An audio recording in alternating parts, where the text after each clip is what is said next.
Hello and welcome to the John Ark Show. Today's episode is called Can Apple Save Disney? Before we begin, I want to encourage you to subscribe to our channel for free. You can also like, comment, and follow us. We're going to have a lot of great celebrity interviews coming up, so make sure to click on that notification bell so you can be notified every time we post a new show. Also, we ask that you post a link to today's episode on all your social media to help spread the word. Now, let's get started. Right now, the theory is that both Apple and Disney have special analysts working on and deciding if Apple should buy Disney, and if so, what the numbers and the timeline will be. The other question is, can Apple save Disney, or would an acquisition like that tank and destroy both companies' futures? Here's what we predict. Right now, the price of Disney has been falling for a while. This is making their assets and their company less attractive and costly with each passing month. This means that as a prospective buyer, Apple would never buy Disney while its price was falling.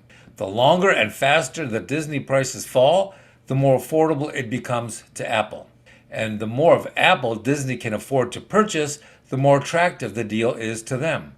But the extended waiting is very painful for Disney because the longer they wait, the more their values drop and the less they'll get for their company. So this results in a Mexican standoff for both companies. Apple wants to wait and watch Disney's stock death spiral continue, and Disney wants to continue to pretend like it's not interested in being purchased.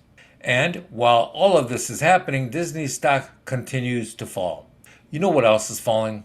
Disney's profits have declined by $2.35 billion, and that's a 25% decline over the last 12 months. Their profits are in free fall. Parents hate them. Customers hate them. People in Florida and across the world no longer see them to be the great experience they used to see them as. That's one of the reasons Disney is going to lay off more than 2,000 employees here imminently. Disney still believes their current policies are the right thing to do, but those policies are killing the company. They just don't get it. Their policies are a rot on the company, and it'll drive its stock price down to a point that is irreparable for them. But here's the funny thing. Apple executives feel the same way. Apple's policies are just as bad as Disney's, if not worse.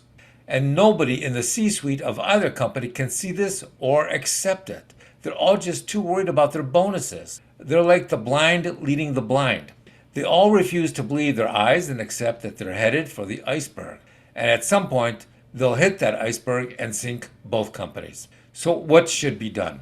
Well, let's look at Disney's film and television divisions. Never in the history of content production has the company gone from creating so much great and profitable content to creating so much garbage that just insults and disrespects all of its customers. People used to love owning Disney movies and shows and going to their theme parks. Now they are repulsed by them. Now you can't give that garbage away. Disney has to decide what to do. Keep pushing and making horrifically bad content that has parents up in arms and disgusted by everything Disney does, or admit that it was wrong and try and turn the Disney ship around. But the problem with a ship as large as Disney is that you can't just turn them around quickly. Even if Disney decided to change their policies immediately and go back to making family-friendly content, then that would easily take 3 years for them to accomplish. Making movies and TV shows and removing the creepiness out of their parks and their company, that's going to be very expensive and very time-consuming.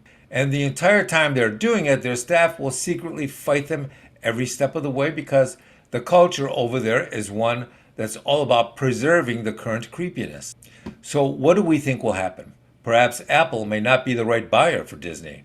They may have to look for a family-friendly investor or buyer that still has a grasp on reality and hasn't completely lost its mind and is capable of turning the Disney ship around before it's too late.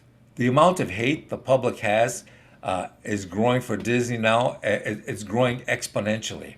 Have you seen anyone anywhere purchase a Bud Light beer lately? Probably not. I rest my case.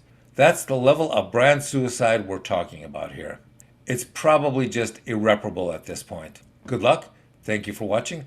I want to encourage you to subscribe to our channel for free. You can also like, comment, and follow us. We're going to have a lot of great celebrity interviews coming up, so make sure to click on that notification bell so you can be notified every time we upload a new episode. Thank you, and we shall talk to you soon.